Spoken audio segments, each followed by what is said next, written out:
There are a lot of survival games out there now, and I really couldn't see at first glance what Valheim did differently. I thought if the only thing that it has going for it is the setting, then I might pass on it, but after I dug a little bit deeper and saw all of these tiny little details that really made the game what it is. Hello and welcome to Rock, Paper, Shotgun and My Favourite Thing In. This is usually where I, Colm, chat to one of the lovely RPS staffers about a spang new video game they've been playing, and I get them to tell me about their favourite thing in it. This video is a little different though. Rather than a game that's imminently coming out or has just launched, this edition of My Favourite Thing In highlights a game that's still in early access. Even though it's not out and seemingly against all odds, Valheim has turned out to be one of the most popular games on PC. Now, my building work needs some, work, I suppose. So I've asked the best Viking in the RPS treehouse, Ollie Toms, to chat to me about the game and specifically the one aspect of it that he enjoys more than anything else.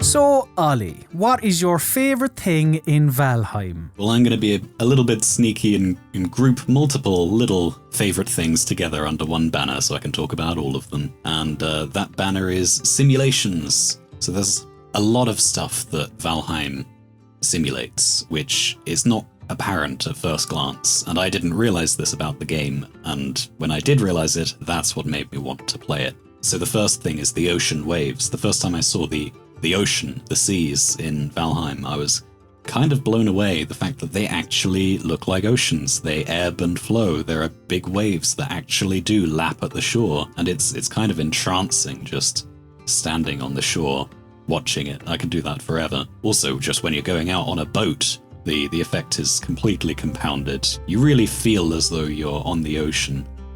You're rising and falling, especially during a storm. The very first time I went out on a boat, it happened to start storming just as I was out there on my tiny little raft. That was quite a tale to tell. Mm-hmm. But there's a lot more than that. I love the fact that while you're hunting, you have to take into account wind direction. You can see the wind direction at all times in a corner of the minimap. And you have to make sure that when you're approaching a deer, you have to try and approach them from upwind if possible, because otherwise they'll sense you from a mile away, which is something that I'm not sure I've ever seen a game actually try and simulate. On the surface of it, if you're not that familiar with Valheim, the characters are very blocky. It looks quite retro, I suppose. Yeah. So were you expecting something a bit more stripped back? I think so, yeah. I mean, there are a lot of survival games out there now, and I really couldn't see at first glance what Valheim did differently, apart from its setting.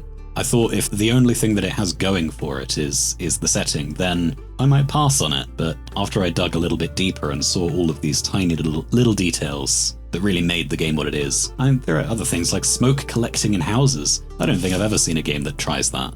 If there's not sufficient ventilation in your house around your fire pit, then your house will slowly start to fill with smoke and you'll start to suffocate and take damage because of it. Making a chimney is a very important part of any house build, it's brilliant. I love that about the game. Do you ever think that Valheim striving for realism gets in the way of the fun? Not for me. I know it does for some people because I've seen that there are quite a few mods out there that disable specific features around that.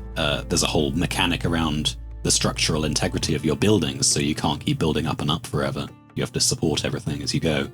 And I can understand why that would be a chore for some people. Some people just want to build like in Minecraft, they want to build floating islands and things like that. And that's completely fine. I think I would do that as well if I actually set out to build something without taking into account the rules of Valheim.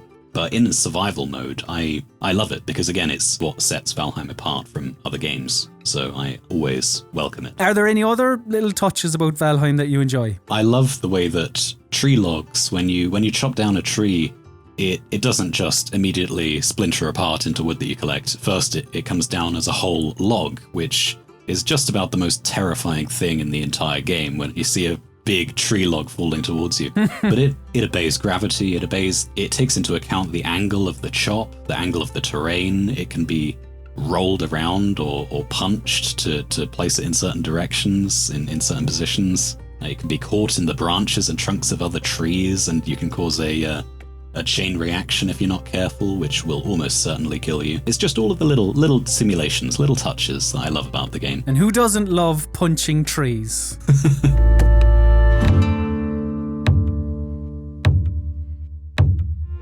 Thanks very much for chatting with me today, Ollie. And if you, dear viewer, would like more wonderful Valheim coverage, then be sure to have a read of all of the lovely articles on rockpapershotgun.com. Thanks very much for watching, you absolute star. We hope to see you again soon as we learn more about people's favourite things in video games. But above all else, it's pretty simple. Just remember this one thing. For all of your PC gaming needs, keep it on rockpapershotgun.com.